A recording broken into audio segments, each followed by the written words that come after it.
Hello friends, দেখো আজকে আমাদের বাড়িতে ঋতু পুজো, মানে আজকে হচ্ছে ঋতু পুজোর দিন আমাদের নবান্ন উৎসবও করা হয়।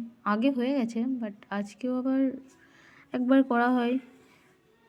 তাই সকাল সকাল আমার মা নবান্ন খাওয়ার তাই সব কিছু জোগাড় করছে, আর ওইদিকে আমার জেঠিমা রান্না করছে। যেহেতু আমরা এসেছি তাই আরও একটু তোড়জোড় দিয়ে হচ্ছে।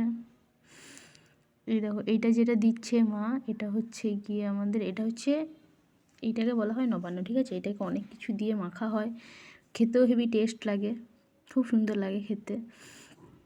যেহেতু আমি বাড়ির মেয়ে তাই দেখো না আমাকে কিভাবে দিয়ে দিল খাবারটা।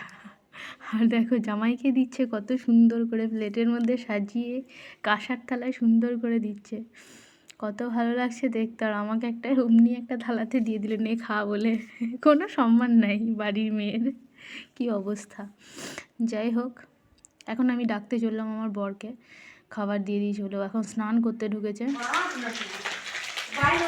এই হচ্ছে আমার জেঠিমা এখন রান্না করছে বাঁধাকপির তরকারি। যেহেতু অনেক কিছু রান্না করছে তো তাই পুরো জায়গা জুড়ে এই দেখুন নবানটা আমার